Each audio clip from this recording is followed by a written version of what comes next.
Welcome back, everybody. I just got back from seeing Bad Times at the El Royale, and I gotta say, I'm really impressed.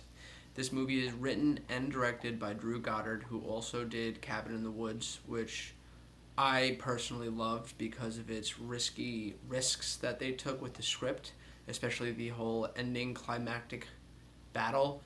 I've been looking forward to this movie mainly because Drew Goddard was attached to write and direct this.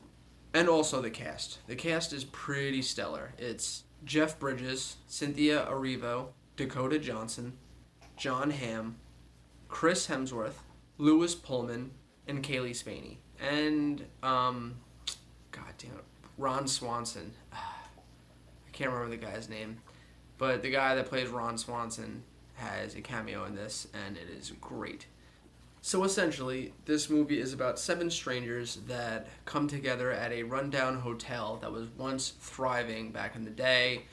The whole gimmick about it is it's half California, half Nevada, and each side of the hotel has a striking resemblance to either California or Nevada. And honestly, aside from that, it doesn't really have any relevance, so I don't know why they added that in there. So these 7 strangers meet at this hotel, and over the course of the night, you find out that each person has their own dark secret.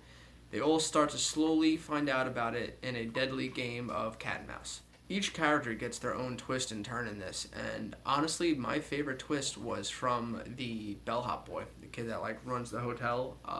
Throughout the entire movie, he was kind of like the weakest character to me until the very end when you find out his big secret, and the rest of the movie, before that, suddenly started to pay off because now I know why he acts the way he acts.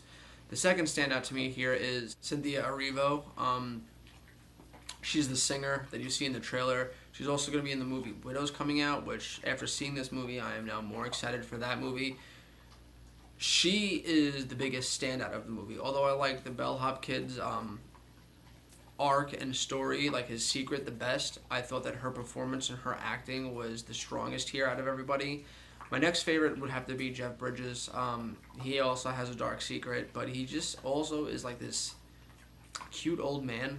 It sounds so weird to say that, but he just has this, you want to hug him he's like a teddy bear. He's just really kind and genuine, and even though his secret is dark and fucked up, he is still genuinely a nice guy, and I really like the direction that they took him in this movie. John Hamm gets punked super hard. I feel like all the movies he's in, he doesn't get to act to his full caliber. But when he is in this movie, he does great. He had some of the best monologues that I've heard in a long time from him out of any of his movies. It was definitely a lot more dramatic of a role than Tag.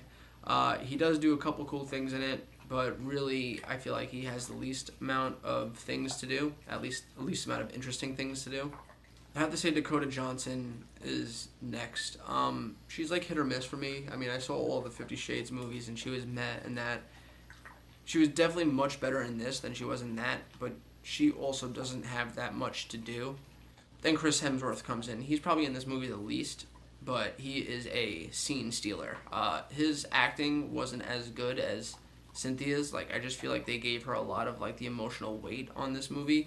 But when he comes in, he's the movie's villain. He kills it. He steals the show, but he doesn't really have a twist per se, but he is definitely involved in another character's twist.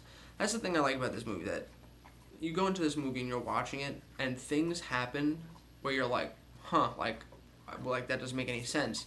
And then 45 minutes later, you watch the same scene from a different person's perspective, and then suddenly it makes sense. And it's a really cool, almost Quentin Tarantino-esque way of filmmaking. Or most recently, Nolan, when he did Dunkirk, where when you're watching Dunkirk, you'll watch a scene where, a bunch of the foot soldiers are in the water and they're about to get shot by a plane, and then you just see the plane blow up in the sky, and you're they got saved, but I don't know how. And then the next scene is Tom Hardy in the air in the plane, and you see him shooting down the plane. So it's after seeing those two scenes and put it together, now the scene makes sense, because now you understand why the plane blew up from the kid's perspective in the water, and then you get to see it from Tom Hardy's perspective. And they do that in this, except instead of it a war setting, it is now a murder mystery. This movie kind of felt a lot like Clue meets Reservoir Dogs, if you will, or Pulp Fiction. It was just a lot of different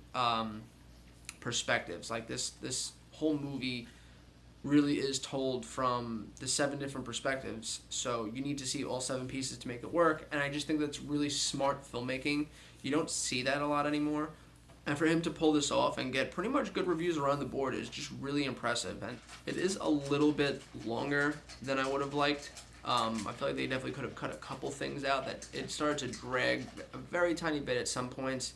And this movie is definitely a slow burn, for sure. And I love slow burn movies as long as the ending pays off. And this did pay off, but it took a little too long to get going. But once Chris Hemsworth shows up to the hotel, the movie goes from like being at like a 6.5 in my opinion to like an 8. And that's where I'm going to hold strong with this review. I'm going to give this movie an 8, just for being a little too long and shortchanging some of the cast in this, most notably John Hamm. Still feel really bad that he got punked like that. But yeah, the acting is great across the board. It has great action, and it has explosive moments of violence that you don't see coming. There was actually a moment of violence that happened that made me scream because it terrified the shit out of me because you just didn't see it coming. Kind of like in the movie Drive, where the whole movie could have been rated G until the bathroom scene where the guy pulls a shotgun through the window and blows the girl's brains out of nowhere. Like, it's just like very sudden and you don't see it coming, and then it happens. You're like, holy shit. And yeah, like I said in the beginning of this review, they just don't make movies like this anymore, and it's because of the fucking box office.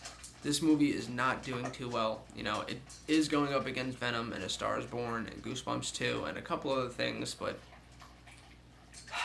don't get me wrong, I love superhero movies. You know, I'm usually there seeing it at the midnight premiere, first in line. I've seen every single one since they first started, all the way back when Marvel Phase 1, Iron Man 1 came out. You know, I've seen all the DC movies. I like superhero movies. But I also love all movies, and I go to every single movie that comes out. Well, at least almost all of them. But the average moviegoer only goes to like 1 or 2 movies a month, maybe.